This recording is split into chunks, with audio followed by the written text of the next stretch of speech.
So magandang araw mga sir, eto na nga po no, game day na ng Gilas Pilipinas natin kontra sa unang laban nila sa koponan nga po ng Bahrain no.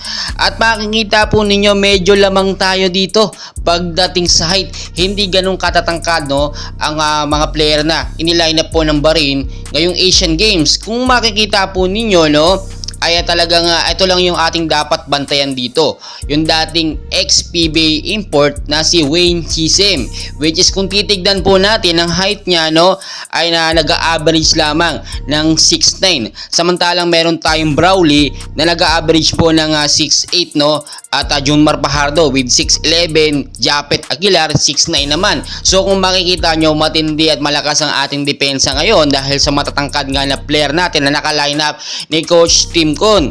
Then recently sa huling naging laban nga po no, makikita nyo naman no, ay talagang binuhat ni Justin Brawley ang koponan ng Gilas Pilipinas kontra dito sa koponan ng Bahrain nung huling laban po nila nung mga nakaraan pa na Asian Games. At makikita nyo naman, inaasahan po ngayon na magiging consistent po ang performance si Justin Brawley at makakapagbigay ng malaking puntos. In-expect natin dapat makapag-average si Justin Brawley ng 25 to 30 points para manalo tayo dito sa koponan ng Bahrain. Tandaan po ninyo no, malakas ang koponan ng Bahrain kahit ganyan-ganyan lang yan. Isa po yan sa top 5 na nakapasok po sa FIBA Olympic qualifiers po no. At nakita naman natin yung mga highlights nila talagang matitindi, malalakas din. At alam naman meron silang secret weapon na inaabangan natin. So ngayon may laban po ang Gilas Pilipinas at na-expect natin no, itong plan B ni Coach Tim Con ay matagal na po niyang pinaghandaan. Alam nyo, ganyang katalino si Coach Tim Con no, iniisip pala ng SBP na paghahandaan na po niya. So kampante talaga si Coach Tim Con at ang Gilas sa Pilipinas natin na mananalo sila dito nga po sa koponan ng Bahrain. At makikita nyo naman ang ilang mga highlights na kung saan ini-scout pa nga ng Gilas Pilipinas natin yung mga laruan nitong koponan ng Bahrain. Pinag-aralan po talaga nila yan kung paano nila tatalunin.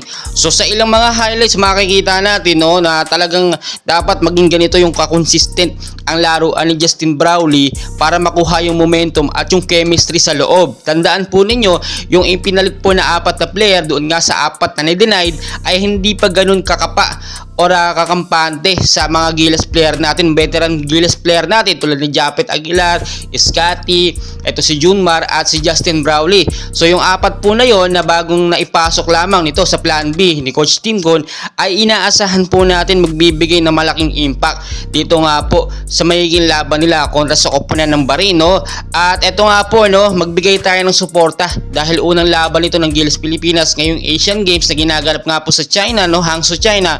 Magsisimula po ang laban sa ganap po na oras na 1:30 PM no, live po yan. So marami tayong dapat abangan lalo na yung mga highlights, yung mga puntos or mga strategy nga po na gagawin ni Coach Tim Con. Tandaan po ninyo, matagal na talagang gusto makapag-coach no itong si Coach Tim Con. Nung FIBA World Cup nga, kahit assistant lang siya, nakakapagbigay siya ng malaking impact para sa mga Gilas player natin. Dito pa kaya na siya mismo ang head coach no, at inaasahan natin no, malaki ang magiging tsansa na tayo mananalo dito sa unang laban sa Asian Games no. Kaya ibigay natin ang ating 100% na suporta at wag natin i-bash ang Gilas Pilipinas, manalo man or matalo kahit si Coach Tim Con para hindi sila ma-down sa mga susunod na laban nila. So patuloy ko kayong i-update and please huwag yung kalimutan mag-like and subscribe for more Gilas update.